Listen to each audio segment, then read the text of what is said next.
Salut les lutins. Bonjour Jérémy. Bonjour Cathy. Alors, on va encore se faire une grande vidéo parce qu'on s'est pas vu depuis 15 jours.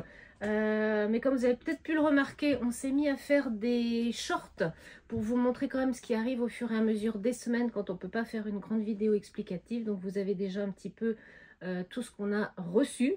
Voilà, ou ne serait-ce que pour quand ça arrive à temps, le faire le jeudi pour savoir le vendredi ce qu'on va avoir. Je sais pas pourquoi cette année les arrivages se font de façon un petit peu plus chaotique que les années précédentes et les jeux n'arrivent pas dans les temps. On a, là c'est un aléa yellow, il nous manque un colis. Là c'est de la faute au transporteur. C'est le transporteur qui a cafouillé quelque part. Ça arrive, c'est de la logistique, c'est comme ça. Voilà, donc on va essayer d'optimiser au mieux la façon de communiquer avec vous pour vous faire connaître un petit peu ce qui est arrivé.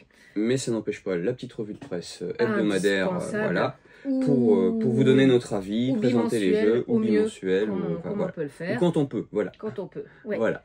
Allez, c'est parti. On démarre parce qu'il y a un peu de boulot. Oui, il y a du travail. On va commencer par un jeu pour les tout petits à partir de 3 ans. C'est une réédition, je crois. Oui, voilà. Alors, voilà, est-ce que les moins de 20 ans ne peuvent pas connaître hein, là, les petites sorcières, ça date des années 80, je crois. C'était, ça s'appelait Husch Kleine Hex en allemand. Bel accent. Ja. Ja. Ça a été Turlututu chapeau pointu. Oh, les c'est petites mignon ça. Enfin, ici, ouais, c'est un jeu qui a été visité, revisité, enfin à peu près sous le même design hein, de mémoire. Et là, c'est donc Oya à Paris qui nous revisite la boîte. On est sur un jeu de Hans Meinster et j'ai pas d'illustrateur ou illustratrice par contre. On est il était sur la boîte. Ouais. Illustration Aide-Marie Rutinger et Detlev Richer. Eh ben merci pour elle et eux. Et ben comment ça va se passer? C'est un petit jeu de course et de mémo. Voilà, vous avez des petites sorcières cachées sous leur chapeau. Vous jetez le dé rouge. Faut que je trouve la sorcière rouge. Oh le hasard. Je peux du coup avancer la sorcière et je rejoue la bleue. Non. Voilà, et donc c'est à toi. Et donc va falloir se souvenir d'où sont les sorcières. On a un petit switch où on peut échanger deux petites sorcières. Alors on n'a aucune sorcière attitrée, c'est le premier qui arrive à monter une sorcière tout en haut de la montagne qui gagne la partie. Voilà, donc il a pris beaucoup de plaisir avec Aurélie, même si Aurélie c'est un peu mélangé les pinceaux, mais on a bien rigolé en tout cas. Donc ça marche même pour les plus grands. Il est malin, le matériel est vraiment très chouette. Ouais, c'est facile à manipuler, c'est bien fait. Pour l'avoir connu où les espaces entre les étages étaient un petit peu moins bien finis. Oui, je trouve que là la réédition elle est vraiment très bien. Donc et c'est de ces jeux en fait qui vieillissent. Je t'aurais pas dit que c'était un jeu qui datait des années 80. Ça se voit pas en fait. C'est intemporel. Non, ça a été réédité. Non, mais sur la mécanique, tu veux me dire, ça marche toujours très bien. Hop. Et ben on va pas quitter le monde des sorcières, des monstres et d'Halloween, puisque on va voir Boo Party. Alors on est avec Florian Siriex et Benoît Turpin, un duo de choc, et Benedetta Capriotti aux illustrations, qui a déjà travaillé avec Ozo notamment pour faire le Hataton. On avait bien aimé aussi chez Ozo celui-là.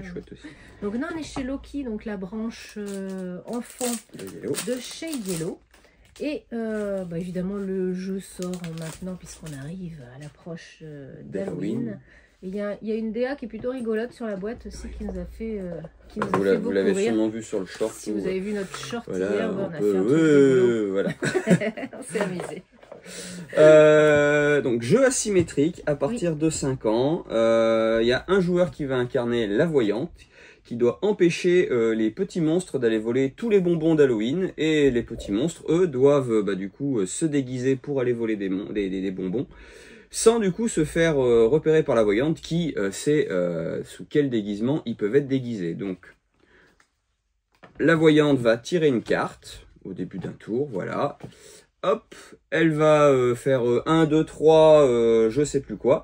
Et tous les monstres vont devoir se déguiser, mais ne pas se déguiser sur le monstre que la voyante a vu dans ses visions. Donc voilà, donc On a des jolis petits trucs de superposition, c'est rigolo. Oh, lui rouge, ton sur ton, ça fait... Voilà. Donc voilà, tout le monde se déguise pendant un temps. Si une personne n'arrive pas à se déguiser à temps, elle est éliminée. Et la voyante, du coup, retire une carte. Et il faut qu'elle mémorise, et que les monstres aussi mémorisent, tous les déguisements sous lesquels ils n'ont pas le droit de se déguiser. Sachant qu'on doit forcément se déguiser. On remet et on doit se déguiser avec un costume différent de la fois d'avant.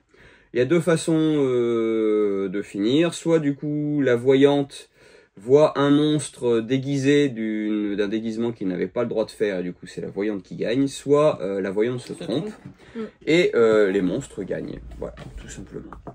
C'est rigolo, c'est marrant, les costumes sont super drôles.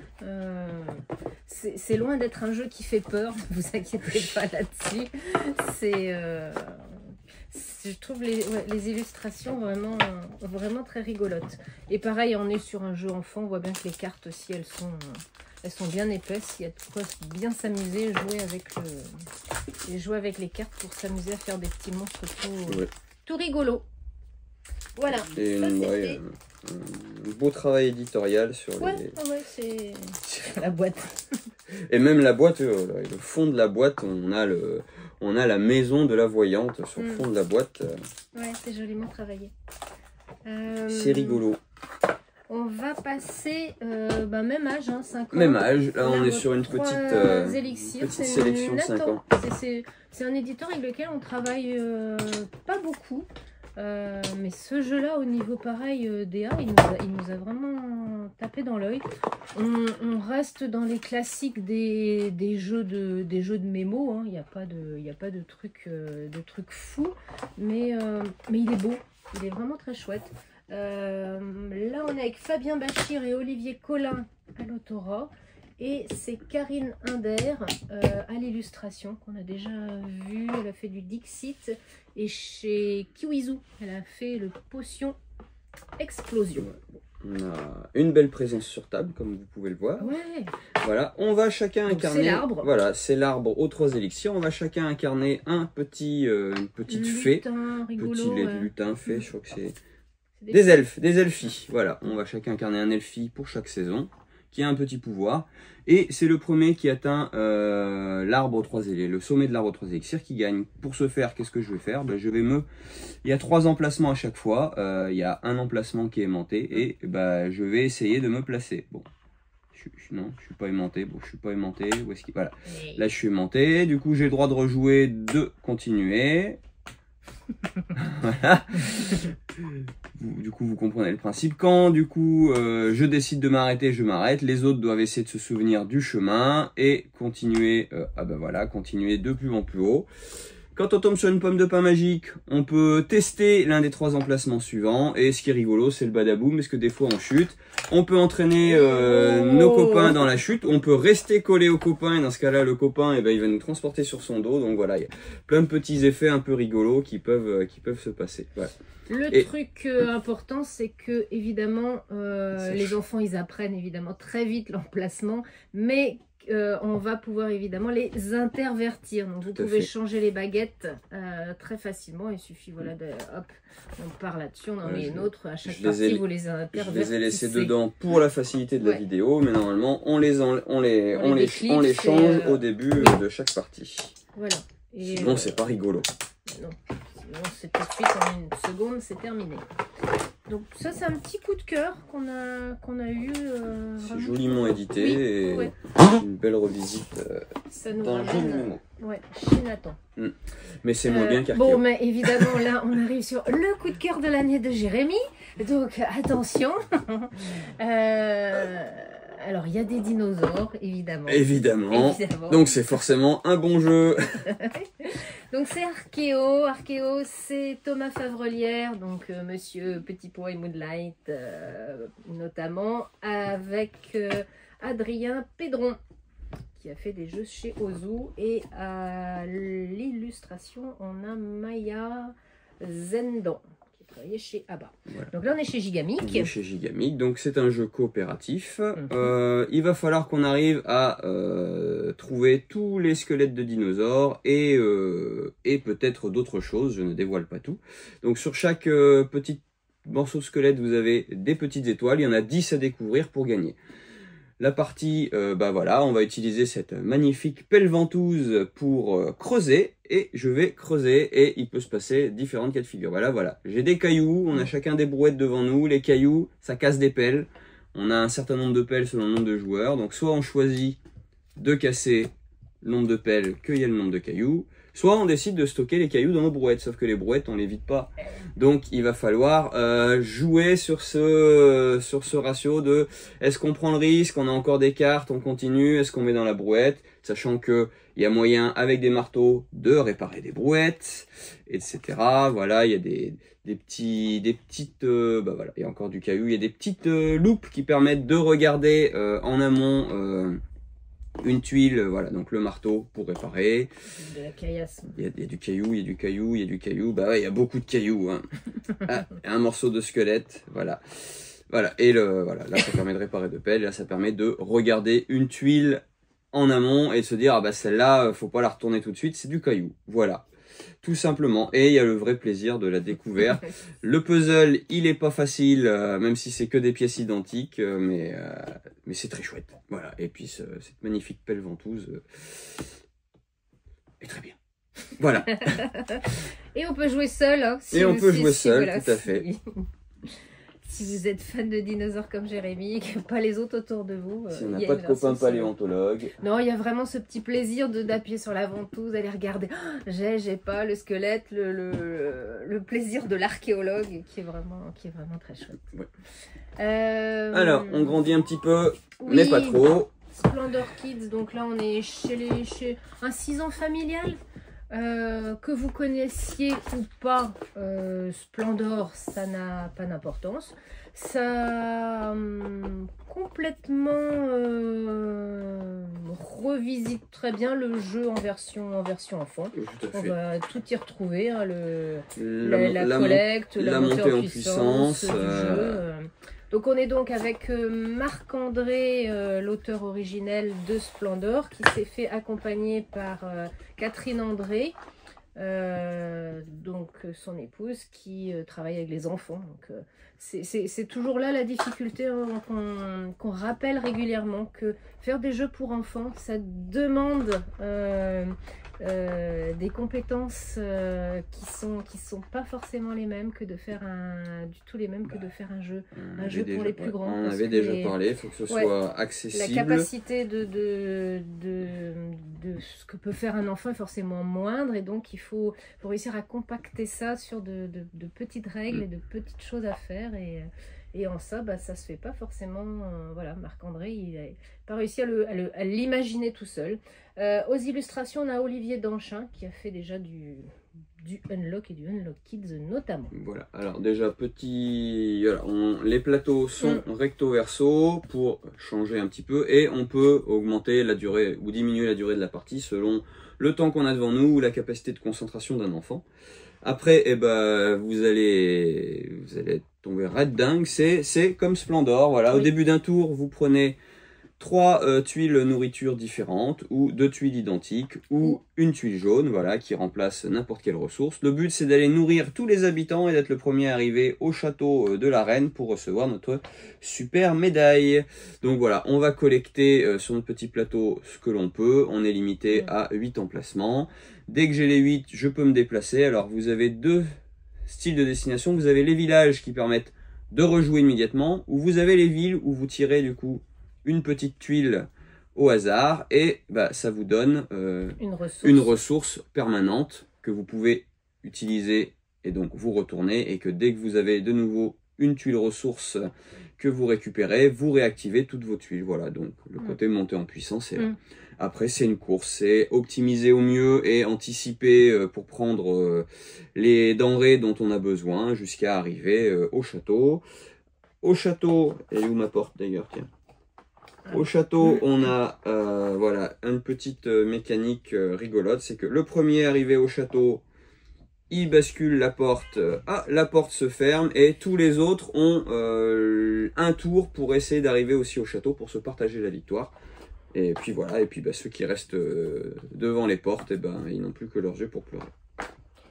Petit jeu de course efficace avec gestion de ressources.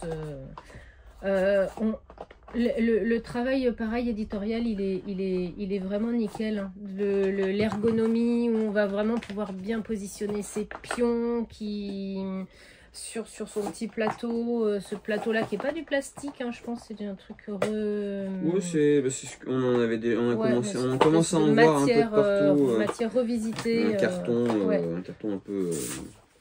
C'est Asmodée Kids, donc c'est plus des studios Asmodée, mais c'est carrément la Asmodée avec son nom dessus qui édite le jeu. Allez, on grandit encore un peu. On grandit encore un peu. City Tour. Ça, c'était sorti la semaine dernière. On va prendre le bus et on va essayer d'amener les gens à bon port. On est avec Johan Benvenuto aux illustrations, donc Monsieur Harmonise, notamment, et Grisha Germain, qu'on a vu il y a 15 jours avec Tactime. Et à l'illustration, c'est Pauline Détraz, qui nous avait fait une très jolie couverture de notre sélection des ludicaires il y a quelques années. Elle a fait aussi, surtout, Acropolis et King Domino, notamment. Alors, tutut. Donc voilà, on a des touristes plein le bus et il va falloir qu'on arrive à les amener à destination. Le but étant de faire, sur la carte mission nous indique quelles tuiles je dois disposer, lesquelles couleurs et combien je dois réussir à essayer de déposer de petits touristes. Voilà, donc au début d'un tour, on a 2 piles, je vais pas tout sortir. On retourne les 2 et on choisit du coup le bus il part de là. Ah, je l'ai mis à l'envers. Bon, tant pis, vous le verrez dans l'autre sens. Et on va poser, et donc je décide de poser ça, je viens ici et je passe sur un verre, donc je mets un verre, ensuite on va faire ça, voilà, donc là le but c'est d'essayer d'avoir au moins 2 verres et d'essayer de venir ici, parce que quand je vais arriver là, hop, je vais pouvoir déposer et vider mon bus, parce que vous remarquez que mon bus n'a que 6 places, donc il va falloir optimiser ça, et donc on va placer au fur et à mesure, voilà, oh on n'est pas trop mal parti, allez, une ligne droite, non, une ligne droite, ouais, oui. Voilà, et voilà, je dépose mes deux petits touristes verts, et je peux aller remplir ailleurs, voilà, donc on est dépendant du tirage, mais il y a une vraie réflexion de par où je passe, etc. Sachant que le bus arrive toujours à sortir. Et ça, c'est le côté magique de l'algorithme du tirage. C'est que, quoi qu'il se passe, le bus, il arrivera à la fin. Et il y a un petit côté magique. On dit, mais non, mais il arrivera jamais, on va tourner en rond, etc. Non. Alors oui, si vous posez une tuile d'une certaine façon, vous pouvez tourner en rond, mais je ne vous le conseille pas. C'est pas l'intérêt. Voilà. C'est pas si facile. Ils le mettent à partir de 7 ans. C'est un coopératif. J'ai oublié de le préciser, mais je pense que vous aviez compris. Vous êtes des gens intelligents. Et c'est pas si facile que ça, parce qu'avec Aurélie, on bloque au numéro 3 et il y a 12 étapes, il y a 12 niveaux à réaliser. Voilà. Non, c'est sympa, c'est coloré, c'est frais, c'est... On peut pas s'empêcher de faire des On peut pas s'empêcher de faire des tutut et des brrr, ça, on est d'accord. C'est ça qui est drôle. Et c'est vraiment intergénérationnel. C'est du petit jeu de casse-tête et c'est très chouette. Pareil, je trouve ravi de l'illustration et de la DA. C'est chouette. Allez, on monte encore un peu de niveau. Ouais, un peu connu. Là, nos amis les Schtroumpfs. Vous connaissez, on va dire merci au grenier qui nous prête à chaque fois les livres quand il y a des crossovers comme ça entre littérature et jeux de société. Donc Peyo, c'est quoi? Ça a commencé, le premier album, 1958. En 2023, ils en avaient déjà vendu 50 millions. Alors, les Schtroumpfs, ça a été visité, revisité. Il y a des parcs d'attractions, il y a des films, il y a des jeux vidéo, il y a de la glace Schtroumpf. Ah oui, c'est vrai, Aurélie, il y a des bonbons Schtroumpf et du coup ils en ont fait une glace Schtroumpf aussi. Ouais, il y a un peu tout chez les Schtroumpfs. Et des jeux de société, je sais pas s'il y en avait beaucoup encore jusqu'ici. Là, c'est la Team Kaidama. Qui a travaillé sur ce jeu. Donc les illustrations, c'est les illustrations d'origine de Peyo. Et on va sur sur un deck building. Un Schtroumpf building pose d'ouvrier. Oui. Ouais, pas obligé de dire Schtroumpf. Ah bah si, moi on me l'a présenté à Vichy, c'est un jeu de Schtroumpf building et je crois que c'est même marqué. C'est marqué. Ouais, tout en haut en effet. Voilà. Ouais, un jeu de Schtroumpf building. Un jeu de Schtroumpf building, si tu l'as vu. Ouais, tout en bleu. Ah oui, c'est bleu sur bleu, évidemment. tout à fait, c'est pour ça. C'est pas facile. Alors, je me bats avec mes cartes et on est sur un coopératif. On Mmh. va devoir reconstruire le village des Schtroumpfs et sans se faire évidemment embêter par l'infâme Gargamel et son son chat Azrael. Et puis j'avoue, je connaissais pas le Krakoukas. Ouais, celui-là, j'avoue, j'ai vraiment une inculture de bande dessinée assez pas fan assez des Schtroumpfs, effrayante. mais je connais le Krakoukas. Donc ça, les petits personnages là, vous les connaissez, hein, l'infâme Gargamel et son petit chat. Ah oui, le petit chat. Le petit chat Azrael. Bon, je vais pas les mettre sur les... La petite histoire, c'est que Gargamel nous a retrouvé notre village, donc on arrive à s'échapper in extremis. Enfin, le pauvre depuis tant d'années. Enfin, sa patience est récompensée. T'es des méchants, dis donc. Et donc, du coup, on s'arrive à s'enfuir. Il faut reconstruire, du coup, le village, retrouver les Schtroumpfs perdus dans la forêt noire et faire 2 gâteaux. Sûrement pour fêter ça. C'est vrai. Voilà, faut faire 2 gâteaux. Donc, on a un deck de cartes de démarrage. On a 3 Schtroumpfs en main de démarrage qui sont pas ouf, hein, on va dire. Ah ça. Non, c'est la galère. Les Schtroumpfs de début, voilà. Hein. Et donc, on joue une carte Schtroumpf, on applique son effet, et ensuite on va venir se positionner pour récolter des ressources, pour construire les maisons, aller rechercher les Schtroumpfs perdus. Donc quand on recherche les Schtroumpfs perdus, on rajoute des Schtroumpfs un petit peu mieux que l'on met dans la défausse. Quand on construit une maison, ou si on vient ici, on peut du coup mettre un Schtroumpf de notre jeu ou de la défausse dans une maison, ce qui permet d'épurer notre deck et de virer les cartes pas terribles. Et voilà. Donc il y a toujours 2 possibilités. On peut faire une action en 2 tours en conjointement avec un autre pour faire une action safe, ou on peut se dire c'est dans l'urgence. Ça, et du coup on jette le dé. Alors le dé a des effets soit négatifs, soit positifs. On va déplacer le chat du coup nous fait que à chaque fois qu'on vient faire une action où il y a le chat, c'est une action de danger et c'est le dé orange qu'on lance qui est pire. Voilà, on peut gagner de la ressource, on peut en perdre. Là tu tombes sur le Krakoukas, le Krakoukas quand on tombe dessus, il vient capturer un Schtroumpf qui met dans son nid dans la forêt noire, donc il faut aller le libérer pour de nouveau avoir des choses. Et il y a des petites inventions qu'on peut débloquer pour se faciliter la vie. Voilà. Il y a différents niveaux de difficulté avec plus ou moins les gâteaux à réaliser, c'est des objectifs en cours de partie, voilà, et donc il y a plus ou moins de difficultés avec le nombre de cartes de Schtroumpf à sauver, le nombre de gâteaux à réaliser, etc. Donc il y a du défi et de la progression, c'est pas un problème. C'est fluide. On sait tout de suite où on va. Ça tournait très bien hier quand on y a joué.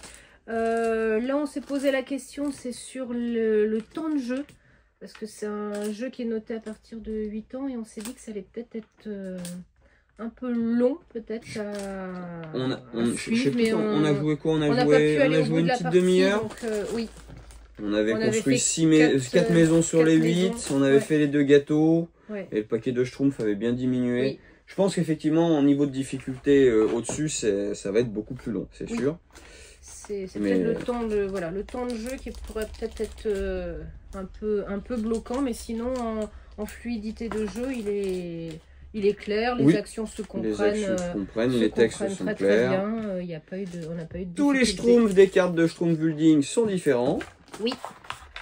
Je sais pas s'il y a les 100 et quelques Schtroumpfs, mais en tout cas ils sont tous différents. On reconnaît les Schtroumpfs grognons, pâtissiers, poké, bricoleurs. J'en passe et des meilleurs. On a vu le grand Schtroumpf, mais on n'est pas tombé sur le Schtroumpf 7. Non. C'était peut-être dans les... Sans pouvoir et peut-être plus chouette après, peut-être. Peut-être. Hop. Les inventions. Il y a du matériel. Hein. La boîte est bien remplie. Oui, et puis c'est vraiment l'univers des Schtroumpfs. Ah oui. On retrouve les illustrations des livres. Complètement. Alors pendant ce temps-là, je peux présenter le mini-jeu suivant qui est une vraie fausse nouveauté. Comme on aime à les présenter. Ouais, on est sur la version pocket du Magic Maze. Donc on retrouve Casper Lap à l'autorat et on est avec Guillaume aux illustrations. On va pas représenter. Oui, un jeu coopératif où il n'y a pas le droit de parler, où chacun ne peut faire qu'une seule action. En fonction des petites cartes de déplacement. Des petites cartes de déplacement. Voilà. Soit vous pouvez déplacer les personnages. Tu mets le nord vers le bas, toi. Ouf, oui. Ouais, bon.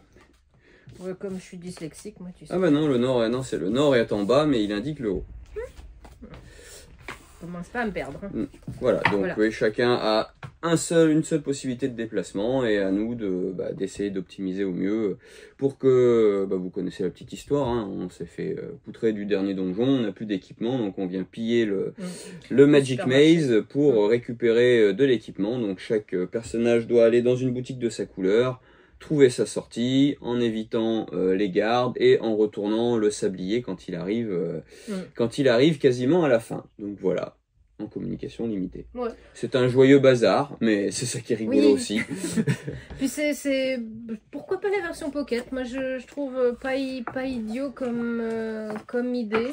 S'emporte un petit peu partout. Comme c'est un jeu du coup pas bruyant, vous l'emportez dans le train, vous jouez partout en version pocket. Pas bruyant, pas bruyant pendant qu'on joue, parce que généralement quand après, on réussit, on s'engueule en général. Quand on réussit ou qu'on ne réussit pas, effectivement, là ça peut devenir bruyant. Donc non, une bonne revisite. Et une vraie fausse nouveauté peut cacher une vraie fausse nouveauté aussi. Mais c'est pour un anniversaire. Et ouais, déjà 10 ans. The Game fête ses 10 ans et du coup nous offre une version améliorée du jeu. Donc vous avez la version de base plus des cartes supplémentaires pour aller faire toutes sortes de trucs complètement fifou avec ce jeu coopératif. Une réédition Stéphane Bendorf. Une réédition un peu Fiesta de los Muertos. Oui, un peu. Voilà. Ouais. Mais joliment illustré, je franchement c'est très chouette. Très chouette. Ouais. Voilà. Ça reste un jeu d'ailleurs qu'on continue à nous demander très largement, qu'on propose encore très souvent et qui a une bonne place dans les jeux coopératifs de cartes à la boutique. Eh ben, on reste dans du coopératif. On reste dans le coop, donc ce Tech Time qui était sorti la semaine dernière.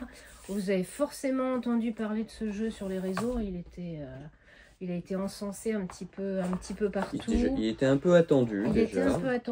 On est sur une magnifique illustration, hein, c'est Libellude. Donc on voit vraiment leur travail impressionnant en direction artistique. C'est Maud Chalmel aux illustrations. Et à l'autorat, donc ils sont deux. Il y a Alexis Piovaison et Julien Protière. Donc pareil, jeu à communication limitée, voilà. Toujours. On doit placer 12 cartes sur le cadran, donc vous avez 40 défis avec de la difficulté qui va augmenter au cours de la partie. La mécanique, vous distribuez des cartes, donc vous avez des cartes jour, des cartes nuit. Vous ne distribuez pas toutes les cartes, sur ça c'était important. Avant de regarder vos cartes, vous décidez des choses à faire selon qu'est-ce qui se place sur le cadran. Donc là, celui-là il faut placer une carte jour, là il faut placer 3 cartes nuit, le reste on est libre. On doit commencer au niveau de la petite aiguille et il faut toujours que les valeurs additionnées des cartes soient supérieures ou égales à la valeur précédente. Voilà, vous avez tout en main. Maintenant, à vous de jouer, sachant que on peut jouer un certain nombre de cartes face visible.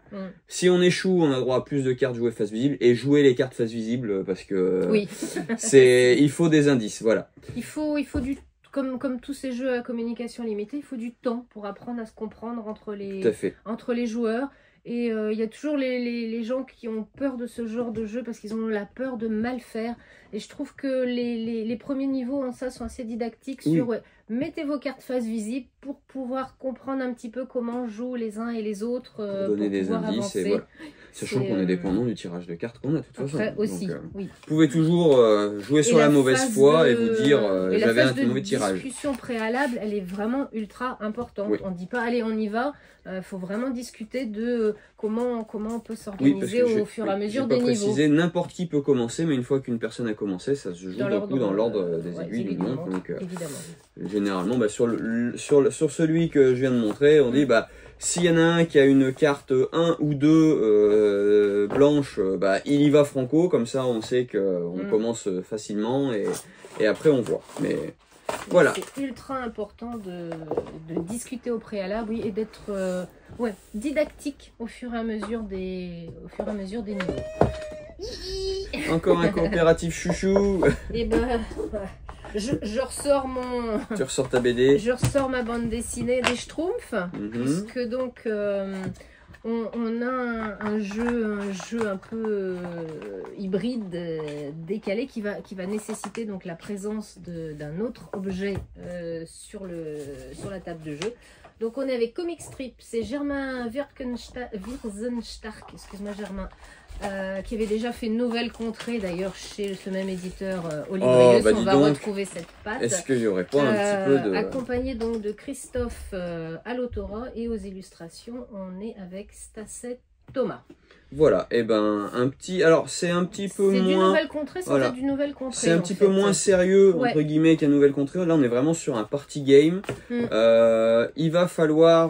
voilà, on écrit un article sur une BD et les reporters se perdent dans les cases des BD et le rédac chef doit essayer de les retrouver. Donc, on a différentes pénalités de pause, de quoi que ce soit. Au début d'un tour, le rédac chef, il choisit une page. Les autres tirent une petite carte qui leur indique sous quelles contraintes ils doivent réaliser leur case et quelle case ils doivent faire deviner. Et ensuite, avec ces petits glyphes un peu rigolos, voilà, on a chacun tous une petite collection. Il va falloir les placer sur notre petite case de BD pour essayer de la faire deviner. Ah, toi, tu veux essayer de faire deviner. Ouais, j'ai trouvé un truc facile. Non, ça c'est les glyphes pour les... Voilà, c'est les tout petits trucs. Ouais. Ok. Donc on peut jouer sur les formes, sur les couleurs, etc. Avec des fois des contraintes un petit peu drastiques, mais c'est ça qui est rigolo. Une fois que tout le monde a fait ses réalisations, le rédac chef doit essayer de trouver sur quelle case sont cachés les reporters, sans que les reporters ne donnent d'indices. Dès qu'il retrouve un reporter, le reporter peut participer à la recherche des autres reporters. Si on réussit, c'est parfait. Si on échoue, on doit tous se défausser d'une glyphe. C'est sur quelle page? Celle-là ou celle-là? Non, j'ai fait celui-là. Ah, t'as fait le ah bah oui, le triangle. C'est le bonnet? Ouais. Non, mais c'est bon. Voilà. Donc, tu étais limité à 3 glyphes. Voilà, si on se trompe, chacun doit se défausser d'une glyphe. Et on va faire ça sur 5 tours. Au bout de 5 tours, on a écrit un petit article rigolo et on est content d'avoir passé un bon moment. Il n'y a pas de points à compter, il n'y a pas de... C'est vraiment hyper bonne ambiance, hyper bon enfant, très chouette. Moi, je valide à 200%. Et c'est le plaisir d'aller chercher une bonne BD dans sa bibliothèque et de parler un petit peu aux autres aussi de ce qu'on aime en bande dessinée. Comme ils avaient fait avec Nouvelle Contrée. Avec Nouvelle Contrée. Mais comme le disait Aurélie, Nouvelle Contrée, il y avait les gens qui ont un peu de mal avec la lecture pouvaient se sentir un peu déstabilisé, que là du coup c'est juste de la représentation spatiale visuelle. Oui. On est proche d'un Imagine en fait, un peu dans l'idée. Tout à fait. De représenter un dessin avec... et ce qui est vraiment rigolo, c'est que quand on voit nos glyphes, on se dit mais jamais on va sortir des trucs. Et finalement on arrive toujours à faire quelque chose et on est satisfait de ce qu'on a fait et c'est vraiment très chouette. Bon, il y a du coopératif. On va en manger encore un peu du coopératif. Mais... alors là, c'est Pic Team. On est chez Matago.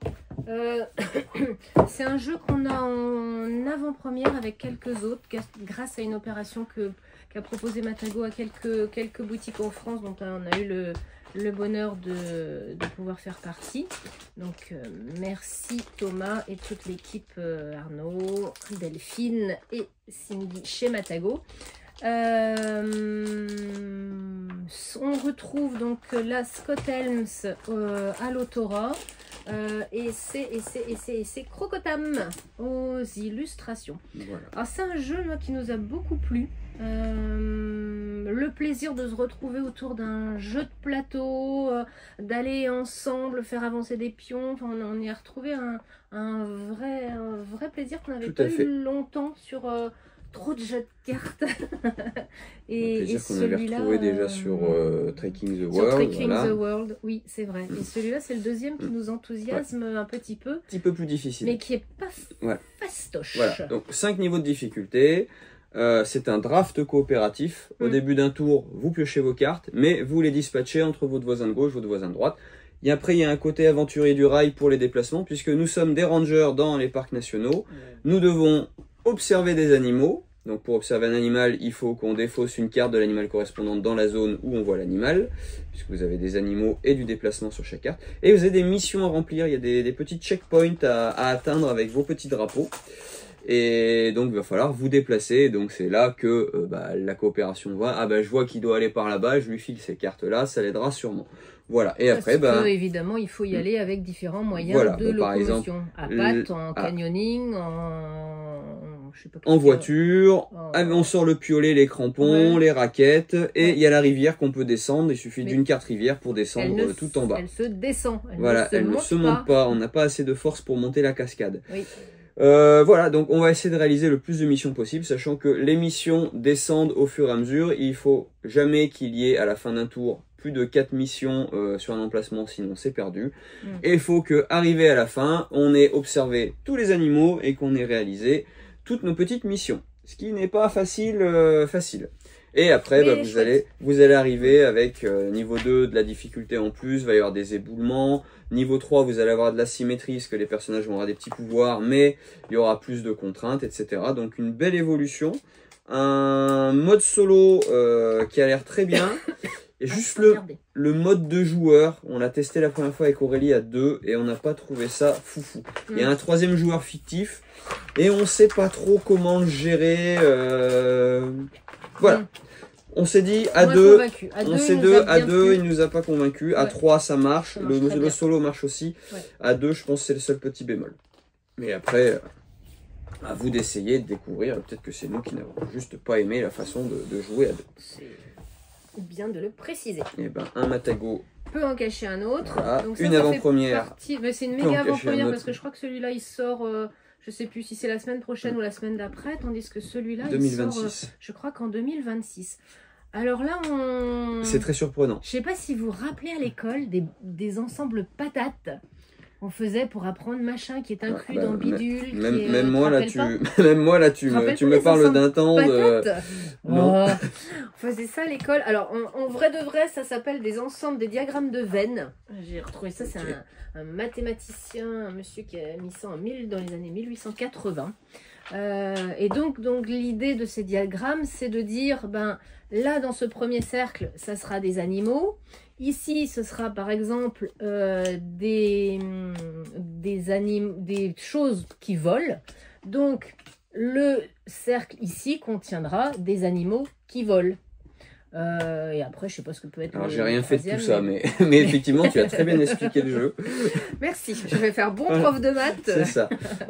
Donc, peut se jouer en coopératif, en compétitif. Je vous conseille le coopératif parce que c'est vraiment pas facile. Ouais. Voilà. Chacun va avoir une série de cartes avec des mots. Il y a le maître du jeu qui tire 3 cartes. Du coup, vous allez avoir des caractéristiques sur l'objet, du contexte dans lequel utiliser l'objet et une spécification sur les mots. Donc, sur la façon dont on l'écrit, le nombre de lettres, le nombre de voyelles, etc. Il y a 3 niveaux de difficulté à chaque fois par thème. Il va donner quelques indices au début et les autres doivent essayer de comprendre, alors pas de deviner les choses, mais de comprendre les caractéristiques intrinsèques de chaque ensemble. On a une petite case aucun si jamais ça ne correspond à rien. Ils font une proposition, le MJ valide ou pas la proposition. Si elle est validée, tant mieux. Si elle n'est pas validée, le MJ donne un nouvel indice et la personne qui a posé la carte doit en reprendre une. Le but c'est d'arriver à se défausser de toutes les cartes qu'on a en main avant que le MJ n'ait plus de cartes en main. Mais c'est intéressant comme proposition, c'est Ouais. vraiment très sympa. Mais c'est pas facile c'est pas parce qu'il y a facile vraiment du du tout, non. questionnement sur le, par exemple, juste le fait de sur les mots, c'est qu'est-ce qu'on fait et il a des grands mots, des petits mots, donc c'est lié sûrement à est-ce que ça commence par des mêmes lettres, etc. Donc, mais c'est très chouette comme proposition, c'est hyper intéressant. On a quand même pas mal séché sur le jeu, mais on a eu plaisir à y jouer. On s'est dit waouh, la proposition elle est vachement intéressante, mais ils n'ont pas choisi des ensembles forcément patates, forcément fastoches, quoi. La caractéristique, le concept et le mot, c'est pas waouh.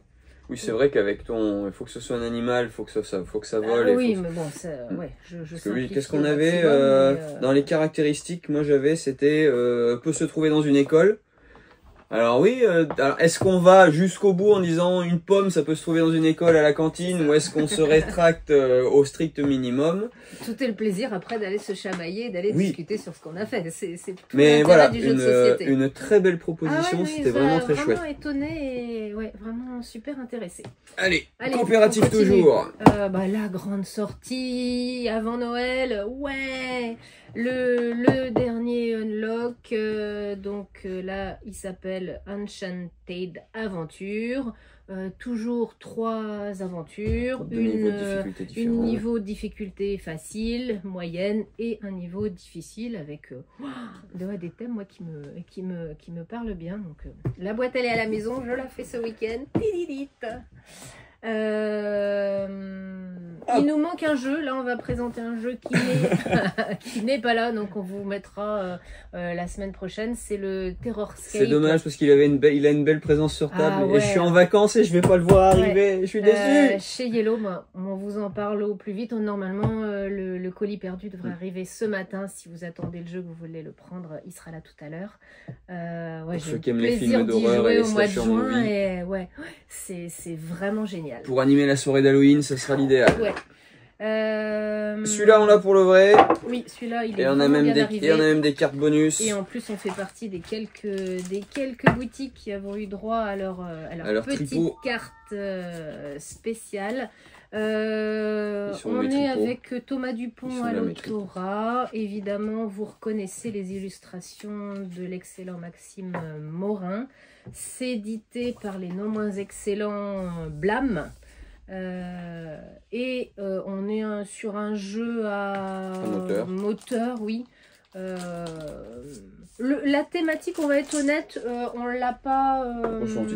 Ouais, on l'a pas ressenti. On a combiné les cartes, les illustrations sont super sympas.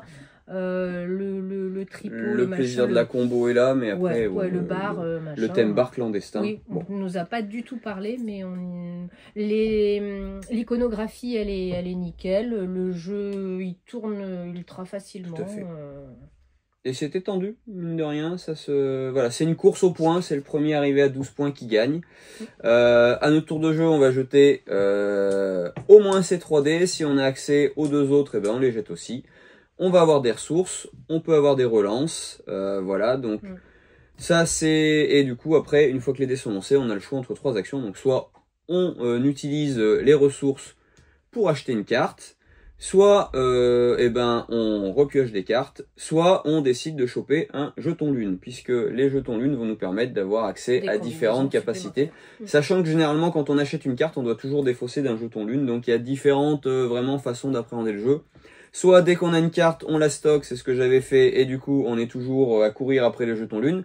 Soit on fait l'écureuil comme Cathy, et on stocke à mort des jetons lune, et du coup on jette toujours 5 dés, et après ça facilite la partie. Et voilà, et donc quand on valide une carte, on la pose dessous, ça nous donne des points de victoire souvent, et des capacités en plus, donc soit du dé permanent, etc. Il y a un vrai choix quand on relance les dés, puisque... J'ai beau avoir accès à tout ça, si d'autres personnes ont aussi accès, ils vont pouvoir utiliser les icônes. Oui. Donc, est-ce que je relancerai pas ces dés parce que je vois que l'iconographie la validée, moi ça me sert à rien, donc je vais relancer pour essayer de pénaliser l'adversaire. L'interaction entre les joueurs va être là. Oui, essayer d'empêcher les autres d'accéder aux ressources nécessaires pour pouvoir valider des cartes hors de leur tour. C'est hyper plaisant, c'est fluide, ouais, il tourne vite. Et donc on a... C'est pas un jeu à moteur où on rame, je non, trouve. ça monte assez rapidement. Là-dessus, en général, j'aime pas les jeux à moteur parce que j'ai l'impression de m'ennuyer pendant une demi-heure pour après... Et de plus avoir le temps de rien faire. Quand ça commence à avancer, j'aime pas beaucoup ça. Et là, j'ai pas eu ce ressenti. J'ai trouvé assez vite plaisant. Voilà. Et on a des cartes tripot lutin ludique. Oui. Pour ceux qui veulent le jeu. Blam pour ce petit cadeau. Allez, on se fait un petit caprice. Un petit caprice. Alors, les caprices du roi. Bon, ça pareil, c'est pas une grande nouveauté en soi, mais c'est efficace. On est donc sur une localisation, un jeu qui est déjà sorti il y a un petit moment, je crois aux États-Unis. Derek Croxton à l'autorat et Louis Génard et Jocelyn Millet aux illustrations. De base. C'est localisé donc en France par Origame. Et on vous incite toujours à aller voir les petits pitchs de Tatiana. Surtout celui-là, parce que ouais, elle se lâche. Ça fait du bien d'aller se moquer un petit peu de l'actualité et de nos politiques. Oui. Hein, pourquoi tu dis ça? Et de leurs caprices. Voilà. Qu'est-ce qui se passe? Eh ben, hier soir, le roi, sur un coup de tête, a décidé de dissoudre son assemblée. Et du coup, il vous nomme ce matin pour vous dire, faites-moi un nouveau gouvernement. Ouais. Alors tout lien avec l'actualité est complètement fortuite, mais du coup ça prête à sourire quand même. C'est surtout dommage quoi. Donc voilà, vous allez avoir 7 cartes en main, vous avez une des fausses communes, vous avez 6 tours pour essayer de faire le plus de points possible. Alors vous avez toujours 2 caprices communs, c'est-à-dire le caprice, il faut faire une suite de cartes de 1 en 1 dans l'ordre. Il faut faire des familles de même couleur, plus vous avez de coups de cartes, plus c'est bien. Et vous allez avoir 4 caprices qui sont tirés au hasard et qui peuvent être complètement différents l'un de l'autre, voire même qui s'auto-annulent. Oui. Donc à chaque tour, un vrai caprice. Vous avez 6 cartes ici, c'est votre contour. À chaque tour, vous dévoilez un caprice. Ah, j'ai pas mis... qui va du coup valoir de moins en moins de points. À vous de gérer au mieux. Et c'est ça qui est rigolo, c'est qu'on commence à partir sur un truc et sur le deuxième caprice, faire l'inverse. Là il veut pas de paysans et peut-être que sur ce caprice-là il voudra plein de paysans. Et on se dit mais il est complètement débile ce roi, mais qu'est-ce qu'il veut, on comprend pas. Vous choisissez une carte de la rivière ou vous piochez une carte ou vous faites un effet de certaines cartes que vous avez, puisque les cartes ont tous des effets différents. Et vous devez vous redéfausser d'une carte. Donc, oui, c'est cool, j'ai plein de cartes, mais j'ai ma suite, j'ai tout ce qu'il me faut, mais il faut que je m'en défausse d'une. Donc, généralement, qu'est-ce qu'on fait dans ce cas-là? On pioche, on défausse la carte. Sauf que si vous piochez une carte intéressante pour vous ou pour Vélos, je vais pas laisser ça, etc. Et il y a moyen d'avoir un peu plus de cartes puisque les paysannes, on peut les recruter directement devant nous. Alors on ne pourra plus les défausser, mais par contre ça amène de la valeur et des collections supplémentaires. C'est un jeu qui énerve. C'est un jeu qui énerve et c'est surtout ne vous attendez pas à ce que la partie soit serrée. Généralement, il y a c'est plus une fourchette, c'est un râteau, les écarts en points. Moi, à chaque partie que j'ai faite, c'était sauf la partie à Vichy où c'était serré. Mais au club le jeudi soir, ça allait de 50 à 120 points. Ouais. Donc, mais c'est ça qui fait le sel du jeu aussi, c'est d'essayer d'être opportuniste au mieux et avec un petit peu de chance. C'est rigolo voilà. De ce sentiment que provoque ce jeu. T'es forcément agace. T'en veux forcément à ce bonhomme, à cette tête de pioche couronnée. En restant poli. Ouais. Allez, 5 minutes. Il reste 5 minutes. Une extension rapide. Donc le Thunder Road, le super jeu de voitures qui était sorti la semaine dernière. L'extension est déjà disponible pour vous rajouter en plus plein de trucs rigolos. Voilà, au lieu d'avoir une course, c'est du stock car. Voilà, ouais. C'est une arène de destruction. C'est le dernier survivant qui gagne. Voilà. Ouais, celle-là, waouh, celle-là, elle fait trop envie. Pour les fans de Destruction Derby. Ouais. On a fini avec les jeux de société, entre guillemets. On a des nouveautés qui ne sont pas des nouveautés, hein, les Nobi Nobi. Petit jeu de rôle rapide, efficace, en jeu de cartes à jouer facilement, qui était déjà sorti l'année dernière avec magie et épée. Il y a 2 nouvelles propositions. Pour animer un repas une soirée d'Halloween. Voilà. Donc horreur et thriller qui sortent là juste cette semaine. Voilà. Retour en stock. Des très belles propositions de jeux solo. Qu'on n'avait pas encore pris, mais que j'ai vu à Vichy. On n'arrivait pas à les avoir. Et cette fois-ci, c'est bon, on les a pas loupés. Donc, c'est des magnifiques jeux solo, très très joliment illustrés. Donc, c'est pas du petit prix forcément, mais il y a du matos. La proposition, elle est vraiment là. Vous avez un joli plateau qui va s'ouvrir, enfin plein de matériel. Vous avez des cartes, vous avez une carte qui représente l'action, c'est un livre dont on est le héros. Et mine de rien, c'est 15 heures de jeu en moyenne, donc c'est une belle aventure qu'on va vivre, voilà. Joli cadeau à faire, je pense. J'adore le packaging. Moi, oui, ils sont vraiment très chouettes. Et donc, il y a des nouveaux opus qui devraient arriver. Je ne sais plus si c'est fin d'année ou début d'année prochaine. Je ne sais plus le phare. Et puis, il y en a pour tout le monde. Hein. Là, vous êtes un enquêteur au début du siècle qui va enquêter sur les missions de ville. Celui-là, il est vraiment... on est un enquêteur du roi, on vient enquêter dans une ville. Celui-là, dans un univers un peu d'heroic fantasy. Il y en a un qui va sortir, qui peut se jouer à 2, où on est des lycéens et on décide d'aller dans le sanitarium désaffecté de la ville, et il va pas se passer des choses forcément très drôles, et le phare où on est un vétéran de la Première Guerre mondiale et en proie avec peut-être des fantômes dans ce phare, ou peut-être c'est notre imagination ou notre syndrome post-traumatique, on verra, voilà. En tout cas, à découvrir. Vraiment, si vous n'avez pas eu l'occasion encore comme nous, ça c'est petit plaisir à se garder pour cet hiver aussi, peut-être au coin du feu avec une bonne tarte aux pommes. Oui. C'est aussi la saison des puzzles. Pour faire du puzzle.